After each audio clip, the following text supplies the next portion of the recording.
Hi, everyone. My name is Naomi Weiss, and I would be delighted to welcome you to Tragedy Today, Gen Ed 1168.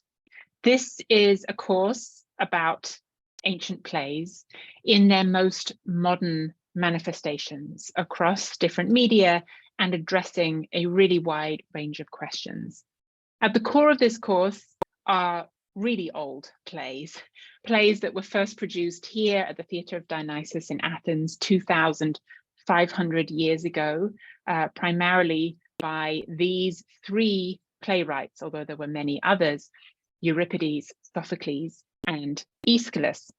And these plays, in their original form, addressed really big questions of their day, questions like, what is justice and for whom? Or how should we treat refugees or people who don't look like us? Or what happens if a woman gets too powerful? Very, very scary question. In their most recent reincarnations across plays, novels, comic books, dance shows, these dramas continue to navigate some of the most important issues of our time, things like immigration, women's rights, trans rights, racism, Islamophobia, mass incarceration. The key question at the heart of this course is why? What is it about these very old plays that makes artists return to them again and again as frameworks for examining such contemporary questions and concerns? So I want to give you just a little taster of the sorts of things we'll be reading, watching, talking about during this course. We'll be looking at a handful of modern plays. Here's one example. It's called Melora by Yael Faber, and it's an adaptation of three plays by the Greek poet Aeschylus, and also plays that were then ancient adaptations of his plays by Euripides and Sophocles. This is set in post-apartheid South Africa, and it really addresses the question of how can the victims of brutal, violent, systemic racism reclaim their voices and bodies, and what can justice look like for them. We'll look at several plays by Luis Alfaro, a Chicanx playwright, who's very popular right now in the States.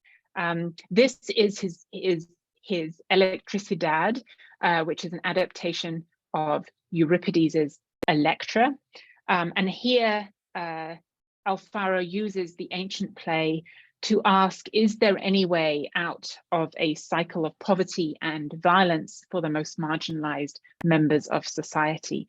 This is set in the Boyle Heights neighborhood of LA. We'll also look at Alfaro's Oedipus El Rey, and you might recognize this from the poster for this course. Oedipus El Rey is an adaptation of Sophocles' Oedipus, which you may have heard of. Oedipus is the guy who kills his father and marries his mother. Alfaro uses this play to examine the return to prison rates in California and in the US more generally. Greek ideas about fate are replaced by the modern prison industrial complex. Also Mahada, another play by Alfaro. This is an adaptation of a play called Medea by Euripides. Medea is about what can a foreign woman in a new land do when everything is taken away from her.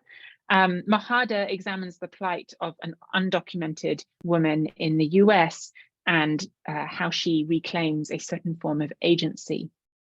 We'll look at several productions of another play by Euripides called Trojan Women, which is about the experience of women in war, especially the trauma of rape and of loss.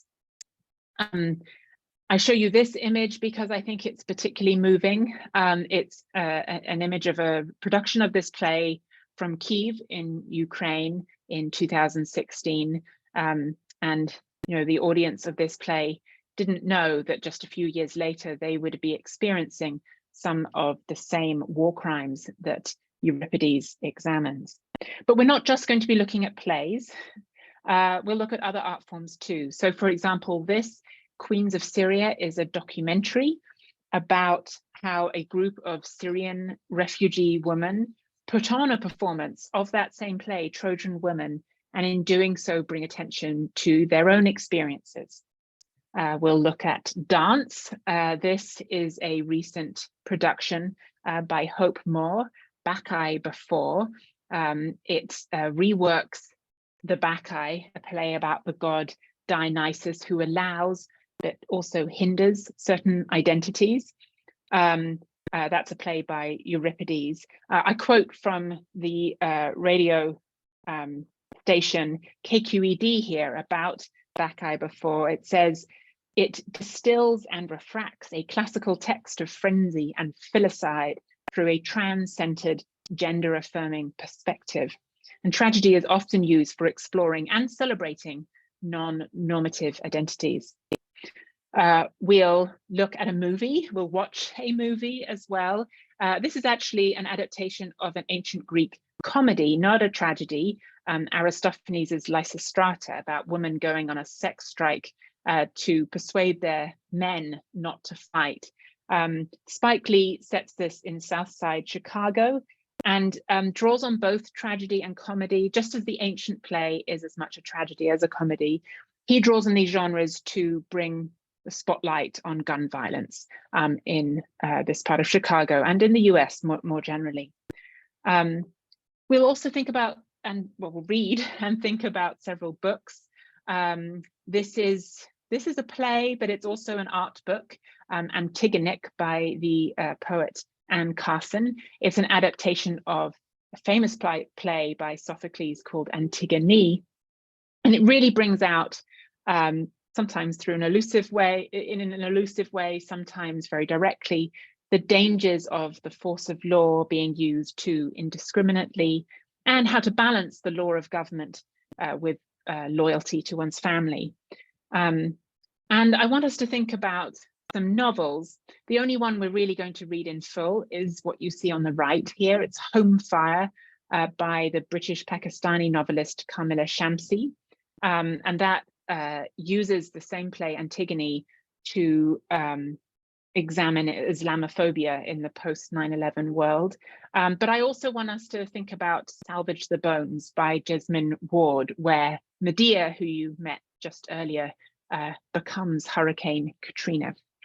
So I know all of this seems a long way from classical Greece, that is 5th century BCE Greece, but that's the point. So I hope you enjoy exploring this wide array of artworks and questions with me in the spring. Bye.